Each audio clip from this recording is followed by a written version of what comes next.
जय हिंद, नमस्कार। बहुत बहुत स्वागत है आप सभी का फिर से और एक नए वीडियो में।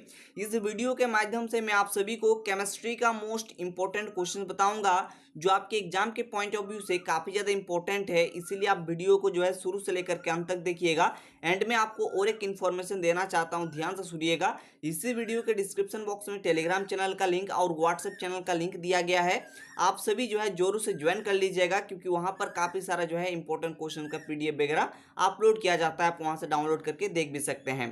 तो यहाँ पर आप पहला क्वेश्चन देख सकते हैं। पहला क्वेश्चन में क्या है, ठीक है। तो यहाँ पर देख सकते हैं क्या पूछा जा रहा है। यहाँ पर सिंपल पूछा जा रहा है, जब कैल्शियम कार्बोनेट को गर्म किया जाता है तो प्रोडक्ट के रूप में क्या बनता है। ये सिंपल जो है सवाल पे पूछा गया है।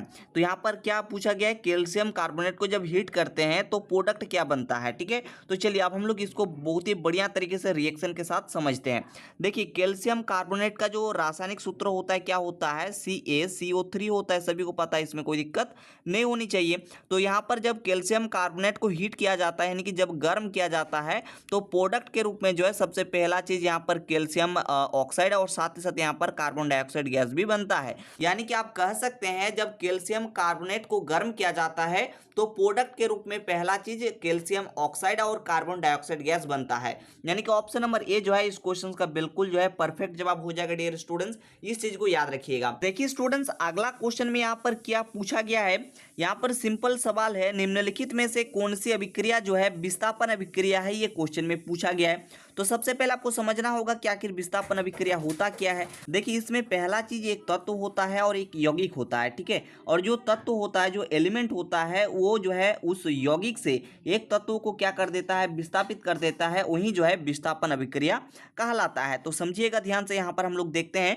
तो यहाँ पर अगर आप देखेंगे विस्थापन अभिक्रिया की बात करेंगे तो यहाँ पर पहला ऑप्शन ही आपको देखने को मिल रहा है, Zn प्लस में CuSO4। एंड जब ये अभिक्रिया होती है तो यहाँ पर क्या बनता है, ZnSO4 प्लस में Cu।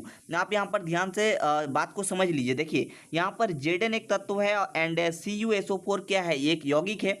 एंड ये जो Zn है ना, जिंक है ना, ये जिंक क्या करता है, इस यौगिक से यहाँ पर Cu को क्या कर दे रहा है, देखिए यहाँ पर विस्थापित कर दे रहा है, ठीक है। तो इसी अभिक्रिया को हम लोग क्या बोलते हैं, विस्थापन अभिक्रिया बोलते हैं। एंड ये जो Zn तत्व है, देखिए यहाँ पर Cu को विस्थापित करके इसके जगह पे आ गया, यानी कि यहाँ पर क्या बन गया, प्रोडक्ट के रूप में बन गया ZnSO4 प्लस में Cu, ठीक है। तो ये क्या हो गया, तो ये एक विस्थापन अभिक्रिया हो गया। यानी कि ऑप्शन नंबर ए आपका बिल्कुल सही जवाब हो जाएगा, ठीक है। चलिए आगे बढ़ते हैं और हम लोग नेक्स्ट क्वेश्चन को यहाँ पर देखने का प्रयास करते हैं।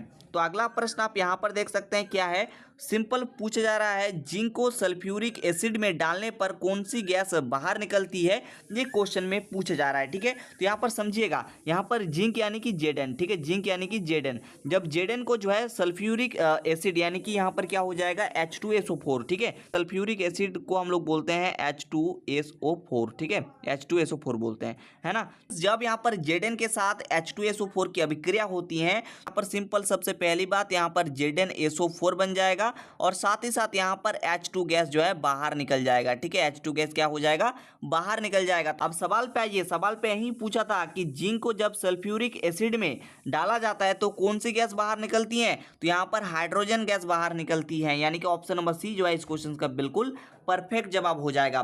तो डियर स्टूडेंट्स, आप यहाँ पर नेक्स्ट क्वेश्चन देख सकते हैं। नेक्स्ट क्वेश्चन में क्या है, सिंपल पूछा गया है, चूने के पानी में CO2 गैस पास करने पर क्या बनता है, ये आपको बताना है, ठीक है। बहुत ही सिंपल और बहुत ही इजी क्वेश्चन है, ध्यान से समझिएगा।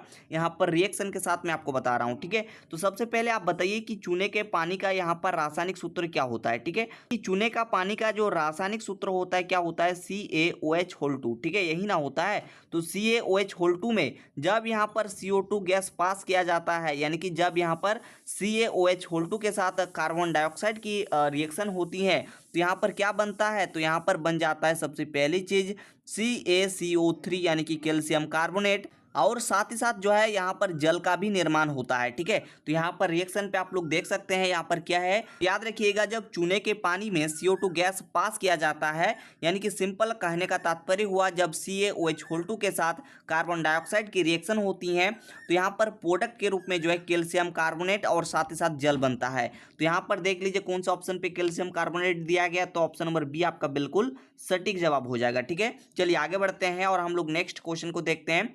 तो अगला प्रश्न आप यहां पर देख सकते हैं। नेक्स्ट क्वेश्चन में क्या है, सिंपल यहाँ पर पूछा गया है कि निम्नलिखित में से जो है, ठीक है, आपको बताना है कि कौन सा पदार्थ जो है एसिडिक है, ठीक है। अगर हम लोग बात करेंगे अम्लीय पदार्थ की तो यहाँ पर HCl आपको देखने को मिल रहा होगा, हाइड्रोक्लोरिक अम्ल, जो कि सबसे प्रबल अम्ल होता है हाइड्रोक्लोरिक अम्ल, ठीक है।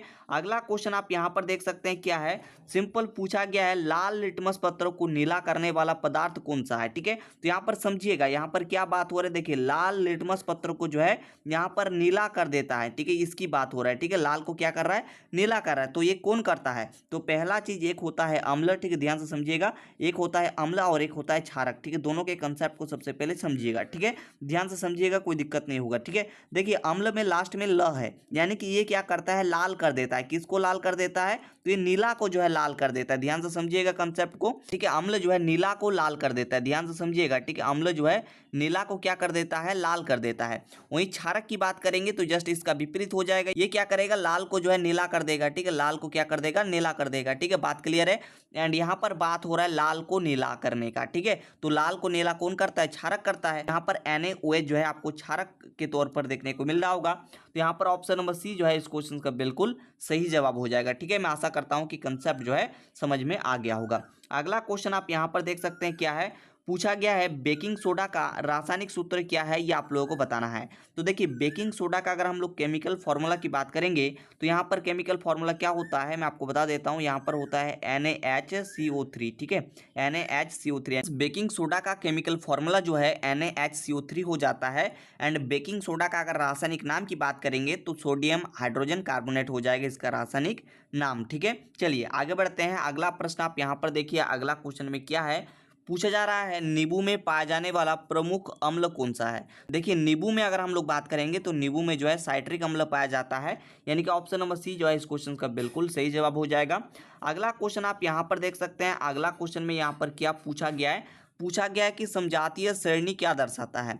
तो देखिए समजातीय श्रेणी जो है एक जैसे रासायनिक गुण वाले यौगिकों का श्रृंखला को दर्शाता है, यानी कि ऑप्शन नंबर बी जो है इस क्वेश्चन का बिल्कुल सही उत्तर हो जाएगा। अगला क्वेश्चन आप यहाँ पर देखिए क्या है, पूछा गया है बेंजीन C6H6 संरचना में कुल कितने पाइबंद होते हैं, ये आप लोगों को बताना है। तो सबसे पहले यहाँ पर बेंजीन का स्ट्रक्चर हम लोग ड्रॉ कर लेते हैं, ठीक है। तो बेंजीन का अगर हम लोग स्ट्रक्चर ड्रॉ करेंगे तो कुछ इस फॉर्मेट का बनेगा। चलिए मैं आपको यहाँ पर बना के दिखा देता हूँ कि किस फॉर्मेट का यहाँ पर बेंजीन जो है होता है, ठीक है। ध्यान से आप लोगों को समझ लेना है, ठीक है। एंड यहाँ पर आपको जो है एक को छोड़ करके आपको डबल बॉन्ड लगाना होता है, ठीक है। तो मैंने कुछ इस प्रकार से कर दिया। आप ध्यान से कंसेप्ट को समझ लीजिए। देखिए सिंगल बॉन्ड में क्या होता है, एक जो है सिग्मा बॉन्ड पाया जाता है। एंड अगर डबल बॉन्ड होता है तो इसमें एक सिग्मा एंड एक जो है पाई बॉन्ड पाया जाता है। एंड अगर ट्रिपल बॉन्ड होता है तो इसमें क्या होता है, इसमें जो है मैं आपको बता देता हूँ, इसमें जो है एक सिग्मा दो जो है पाई बॉन्ड पाया जाता है, ठीक है। तो यहाँ पर देख लीजिए क्या है, यहाँ पर सिन क्या रहने वाला है, ध्यान से समझिएगा। तो यहाँ पर देखिए सिंगल बॉन्ड में तो सिग्मा रहेगा, सिग्मा तो हम लोग को देखना नहीं है, हम लोग को सिंपल बोला है कि पाई बॉन्ड पूछा है, ठीक है। तो यहाँ पर देखिए डबल बॉन्ड है तो इसमें एक गो सिग्मा एक गो पाई होगा, ठीक है। एंड यहाँ पर भी डबल बॉन्ड देखो, इसमें एक गो सिग्मा एक गो पाई, ठीक है। फिर यहाँ पर देखो यहाँ पर भी एक गो सिग्मा एक गो पाई हो जाएगा, ठीक है। बात समझ में आ रहा है, कोई दिक्कत नहीं होनी चाहिए। तो यहाँ पर देखेंगे तो टोटल जो है 3 जो है पाई बॉन्ड देखने को मिलेगा, ठीक है। टोटल जो है 3 जो है पाई बॉन्ड देखने को मिल रहा है, यानी कि आप बोल सकते हैं बेंजीन में जो है टोटल जो है 3 पाई बॉन्ड पाया जाता है, यानी कि ऑप्शन नंबर ए जो है इस क्वेश्चन का बिल्कुल सही जवाब हो जाएगा, ठीक है। बात क्लियर है, कोई दिक्कत नहीं होनी चाहिए। अगला क्वेश्चन पे यहाँ पर सिंपल देख सकते हैं, पूछा गया है एल्किन, ठीक है, एल्किन जाना जाता है, ठीक है। तो एल्किन की अगर हम लोग बात करेंगे तो एल्किन को जो है ओलिफिन के नाम से जाना जाता है, यानी कि ऑप्शन नंबर बी आपका बिल्कुल सही जवाब हो जाएगा। अगला प्रश्न आप यहाँ पर देखेंगे क्या है, पूछा गया है इनमें से कौन एल्यूमिनियम का अयस्क है, ये आपको बताना है। बताते चले ये जो क्वेश्चन देख पा रहे हैं ये ऑलरेडी जो है प्रीवियस ईयर में पूछा जा चुका है, ठीक है। तो यहाँ पर देखिए एल्यूमिनियम का अगर अयस्क की बात करेंगे तो यहाँ पर बॉक्साइट आपका बिल्कुल सही जवाब हो जाएगा, यानी कि ऑप्शन नंबर ए आपका बिल्कुल सही उत्तर होगा। अगला प्रश्न में पूछा गया है कौन सी धातु जल के साथ तीव्र प्रतिक्रिया करके हाइड्रोजन गैस उत्पन्न करती है। देखिए स्टूडेंट्स आपकी जानकारी के लिए बता दें, यहाँ पर सोडियम जो एक धातु है जो कि जल के साथ बहुत ही तीव्र जो है अभिक्रिया करके हाइड्रोजन गैस उत्पन्न करती है, यानी कि ऑप्शन नंबर सी जो है इस क्वेश्चन का बिल्कुल सही जवाब हो जाएगा। इस बात को आपको ख्याल रखना है, ठीक है। अगला क्वेश्चन आप यहाँ पर देखिए क्या है, पूछा गया है धातुओं के ऑक्साइड सामान्यतः क्या होते हैं। धातुओं के ऑक्साइड सामान्यतः जो है क्षारीय प्रकृति के होते हैं, यानी कि ऑप्शन नंबर बी जो है इस क्वेश्चन का बिल्कुल सही जवाब होगा। एंड देखिए सवाल कुछ इस प्रकार से भी पूछे जा सकते हैं कि अधातु के ऑक्साइड जो है, ठीक है, अधातु के ऑक्साइड जो है सामान्यतः क्या होते हैं, तो अधातु के ऑक्साइड जो है सामान्यतः अम्लीय प्रकृति के होते हैं। अगला क्वेश्चन आप यहाँ पर देखिए क्या है, पूछा गया है एल्केन का सामान्य सूत्र क्या है। तो एल्केन का अगर हम लोग सामान्य सूत्र की बात करेंगे तो इसका सामान्य सूत्र होता है CnH2n+2, ठीक है, यानी कि ऑप्शन नंबर ए जो है इस क्वेश्चन का बिल्कुल सही जवाब होगा। और आप सभी जो है नीचे कमेंट करके बताइएगा एल्कीन का सामान्य सूत्र क्या है और एल्काइन का सामान्य सूत्र क्या है, सभी स्टूडेंट्स जो है कमेंट करेंगे। देखिए स्टूडेंट्स नेक्स्ट क्वेश्चन में क्या है, पूछा गया है इनमें से कौन सोडियम पेरोक्साइड है, ये आपको बताना है। तो देखिए सोडियम पेरोक्साइड की अगर हम लोग बात करेंगे, सोडियम पेरोक्साइड का जो सूत्र होता है क्या होता है N2O2, ठीक है, N2O2 जो है सोडियम पेरोक्साइड को हम लोग बोलते हैं, यानी कि ऑप्शन नंबर बी जो है इस क्वेश्चन का बिल्कुल सही जवाब हो जाएगा। सोडियम पेरोक्साइड यानी कि आप बोल सकते हो N2O2, ठीक है, इस बात का आप लोगों को ख्याल रखना है। तो ये रहा केमिस्ट्री का मोस्ट इंपॉर्टेंट वीडियो। मैं आशा करूंगा ये वीडियो आपको पसंद आया होगा। बहुत जल्दी मुलाकात करेंगे किसी नेक्स्ट वीडियो में, तब तक के लिए थैंक यू, जय हिंद, वंदे मातरम, जय हिंद।